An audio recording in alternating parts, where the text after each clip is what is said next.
Greetings friends, it's Zera, back with another video. Today's topic is going to cover an updated BiS list for hunters. But let's roll that intro first.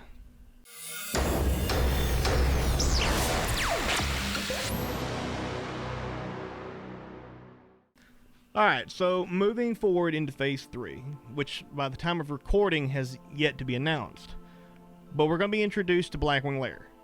This raid is wondrous, with a plethora of treasures to satiate desires both subtle and gross. But it is not for the timid. Shout out in the comment section if you know what show that's from. Can't believe I just used that. Like always, I'll be utilizing my good friend 60 Upgrades to discuss these options moving forward. Let's get into it. Alright guys, so let's get into this. Phase 3 again coming up. I wanted to just address a couple of these things, and please pardon, like, you know, cans and clothes and bags all over the place. My wife and I are leaving like in less than 12 hours for West Africa. We'll be gone for 3 weeks, so yeah, lots to look forward to. Okay, so let's take a gander here. So this is Mcn Onyxia, best in slot. This is literally the, you know, cream of the crop you're gonna be able to get out of Onyxia. 8-piece set bonus for Giant Stalker, Oni Tooth Pendant, Cape of Black Baron. We'll come back to that in a minute. And of course, Barbarous Blade. Again, we'll come back to that in a second. Rock, all the way through Giant Stalker, Band of Acura, Don Julio's, Royal Seal, and Black Hand's Breath. Now, about the rings. I know a lot of people like to split hairs here. Perfectly honest with you, this needs to be your lowest prio. Honestly, if you can just stick with Tarnished Elven Ring and even replace one of the Tarnished Elven Rings with Don Julio's, you're perfectly fine. I do believe that Band of Acura, in my opinion, is better because it gives you that extra itemization, because wearing full Dragon Stalker, you're not going to have enough hit. So Band of Acura is going to come in major handy in BWL for itemization purposes, but you certainly do not need to be anywhere near Quick Strike Ring. It's not necessary for you to obtain, and Don Julio's isn't 100% necessary because you still get your 1% hit from Tarnished, but it is better because you also get 1% crit on top of some, you know, baseline attack power. So I would go ahead and try to get Don Julio's if you can, if you get the time to go into AV, farm it.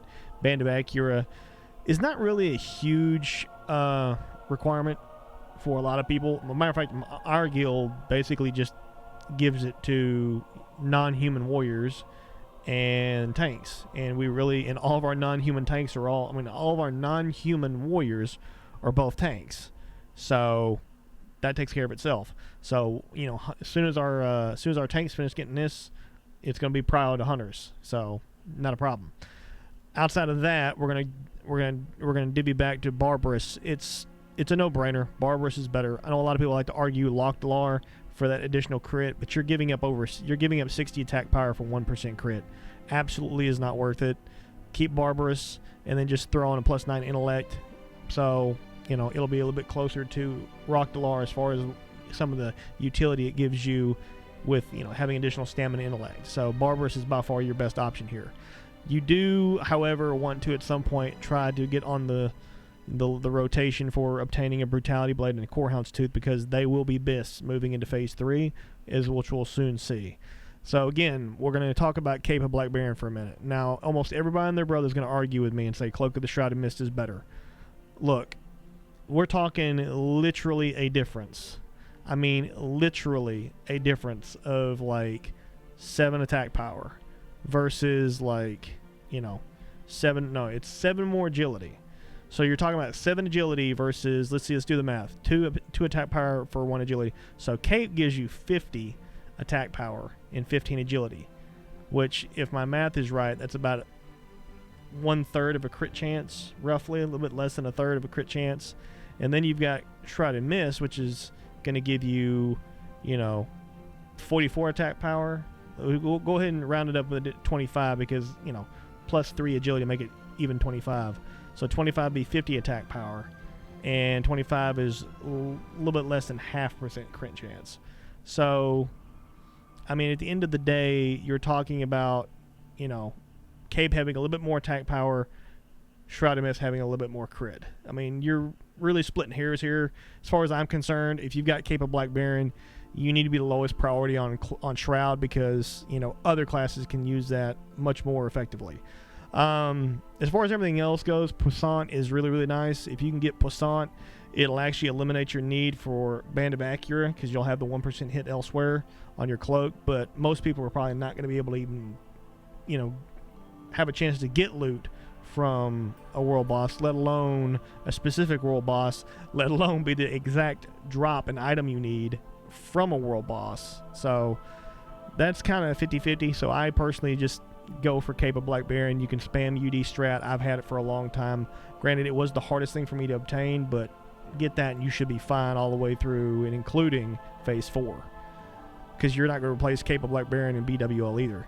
So with that basically covers. That's where you should be standing right now. This is your overall goal, more or less, for modern WoW. And again, if Band of Acura doesn't drop ever, there's absolutely nothing wrong with Tarnished Elven Ring. And really, Don Hulo's is nice, but even it's not a humongous requirement. If you want to be lazy and just wait till ZG, there's absolutely nothing wrong with rolling double Tarnished Elven Rings.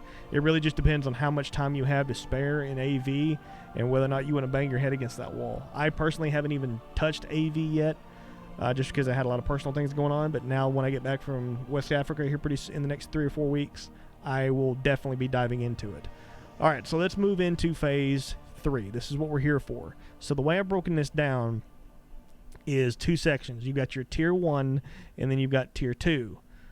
We'll break down why I've broken it down such in here just a second. So primarily, let's just talk about some of the changes, the transitions that you're going to go from phase 3 or phase 2.5 to phase 3. So the primary thing is going to be Azure Thul. Azure Thul is by far and away your bread and butter. You have got to get your hands on that as soon as possible. And the second biggest ticket item is going to be Prester's Talisman. This is, hunters should be prio for this period across the board, because you're going to be literally the last person that gets Drake Fang, and nothing else drops besides Azure Thul, Drake Fang, and Prester's. Nothing drops for us in BDWL besides our tier set.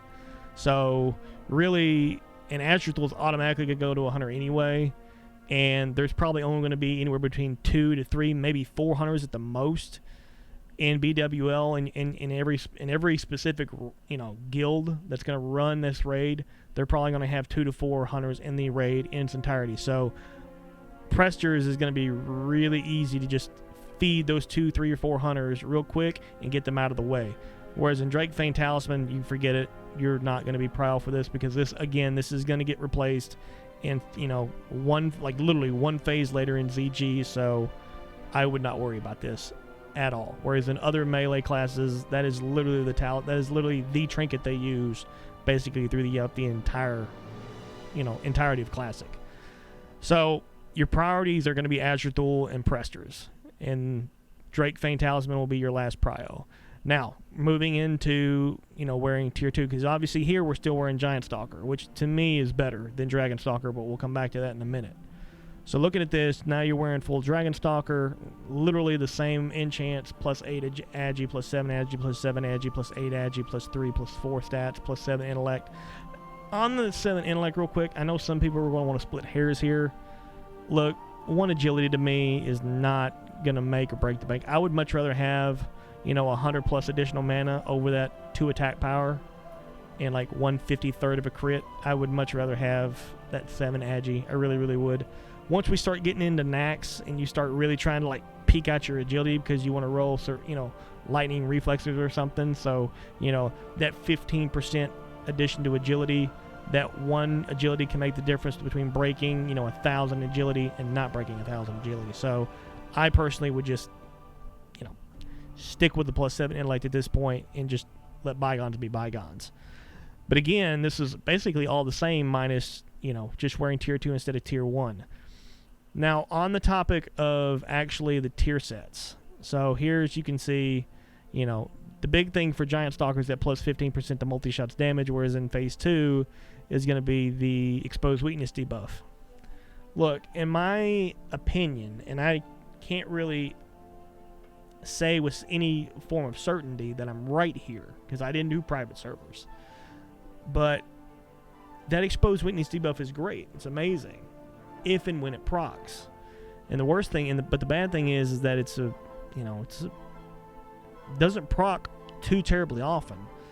But when it does proc, the hunters as a group in the raid can take huge advantage of it by popping things like rapid fire or damage trinkets or whatever. It can be a huge boost to your DPS as a core group of hunters.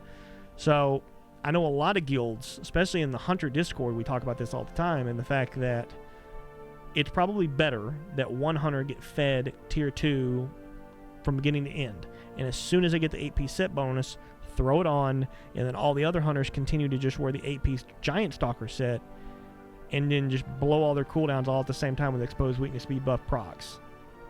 You've got a 7-second window to just unleash hell. And personally, that's what I would prefer. So for me, tier 2 is better to just go to one specific individual, and then everybody else just continue to just carry on with Giant Stalker, because Giant Stalker, like, set versus set in an individual basis, Giant Stalker is always going to win out because of that 15% damage bonus to multi-shot. I mean, your multi-shots can get absolutely ridiculous. Whereas in Dragon Stalker, less such. Now, let's talk about some versatility here. So, moving into BWL, obviously from MC to BWL, you were going to gain access to the plus 15 agility enchants for weapons. The important thing to remember here is that Brutality Blade and Corehound's Tooth are not BiS because they're superior to Barbarous Blade.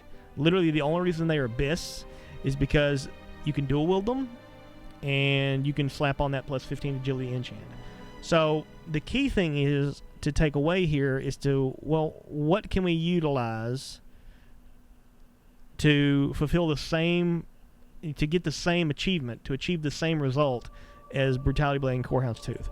And really there's only, prior to stepping into BWL, there's really only two options, as far as I can tell. A lot of people like to go with Bone Slicing Hatchet, and I really want to take advantage of this, because if we actually go to theory crafting real fast. Okay, so when looking at this, you'll notice that the only thing different in this gear, literally the only thing different here, is the Bone Slicing Hatchets. Instead of having Corehound's Tooth, and instead of having Corehound's Tooth and Brutality Blade, you have dual wielding Bone Slicing Hatchets, which are plus 13 agility axes from UD Strat. A lot of people in the Hunter Discord say that dual wielding these is the best option. I disagree. Point of fact is that you get the most attack power from this setup, but you lose out on 2 full % chance to crit. I don't agree with that at all. I think losing 2% crit is just way too much of a hit. And point of fact, if you actually think about it for a minute, the only reason Barbarous Blade wins over Lockdalar is because of the fact that it doesn't have, Lockdalar doesn't have that 60 plus 60 attack power. So with that logic in mind, really all we need to do is find something that can maintain 60 attack power. Well, the beautiful thing is that with the plus 15 agility on 2 separate weapons, 30 agility equivalents 60 attack power. So by that logic, you could come in here and actually obtain either do one or two of these things. You can either dual wield something like Assassination Blade, or you can dual wield Dawn's Edge, which are both 1% crit, and are neither one of them are unique, and you can slap plus 15 agility on those. But now watch the difference in what happens. See, now you're only losing 38 attack power, but you've gained that 2% crit.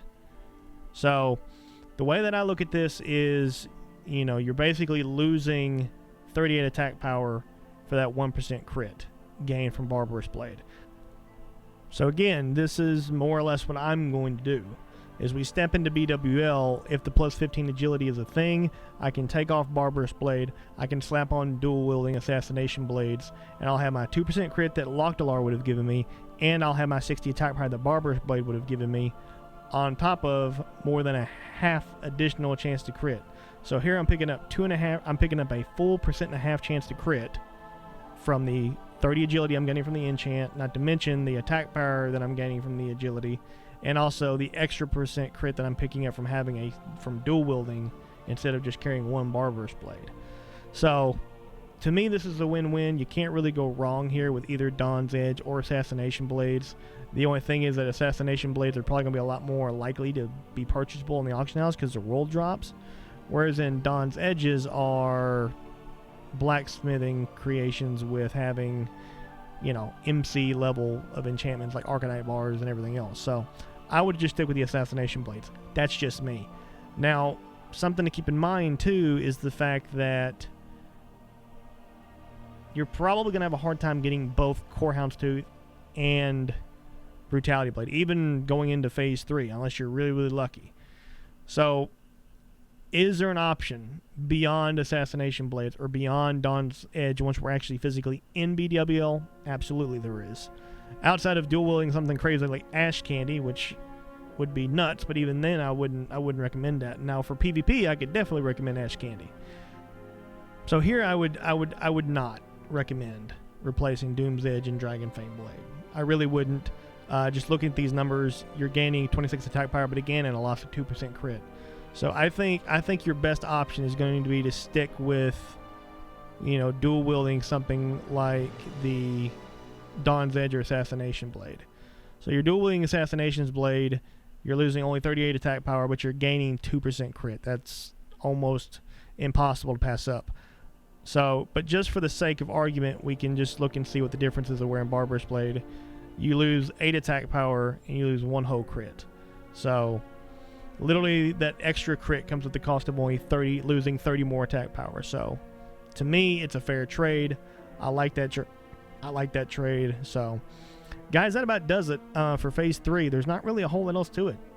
I mean, thankfully, Hunter gear primarily just sticks with its armor. We stick with our tier sets. And then we're just cherry picking rings, trinkets, maybe a neck here and there, and then obviously our main weapon. So my best advice is to continue to hold on to Giant Stalker. Finish your 8-piece set from Giant Stalker by continuing to farm MC as often as you can. Pick up Presters as soon as possible. Pick up Azure Tool as soon as possible. And then just, you know, reside your fate in not getting Drake Fang Talisman for a very, very long time, because that really shouldn't be on your priority list because you're already going to have hit cap from everywhere else. And I would just focus my attention on trying to, you know, polish up your rotation and just get ready for ZG, because I promise you ZG will be around pretty quickly after Phase 3 starts. I can't imagine Blues is going to wait very long. It's probably going to be something very similar to Phase 2.5, where we ended up getting Dire Maul pretty quickly between the release of Phase 2 and the release of Phase 3. I do want to remind everyone, though, that while Giant Stalker is arguably more valuable by comparison, Dragon Stalker does serve a tremendous purpose.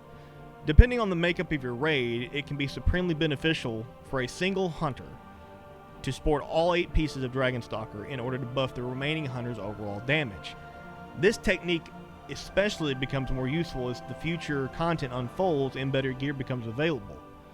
But as it currently stands, in a one-on-one comparison, Giant Stalker is still the better option, in my opinion, than Dragon Stalker. The additional 15% damage to multi-shot, which also stacks with Barrage Talents 15%, is just too much to pass up on. And then on the topic of things you don't want to pass up, Skillshare is offering an incredible deal on their subscription service. Skillshare is overflowing with knowledge, and you can experience the first 2 months of it today for absolutely free cost to you. Click the link down below for more information. But for me, guys, that does it for the video. I hope you enjoyed it. If you did, hit the like button. If you didn't, be sure to leave a dislike and leave a suggestion in the comment section down below what I could have done better. Also, be sure to subscribe to the channel and smash the notification bell for updates when new content is posted to this channel every single week. If you have any other ideas about our BiS lists moving forward, please be sure to share those comments in the Discord, the link for which is down below. As always, I love you guys, stay kind to one another, and I'll see you in the next video. Zera out.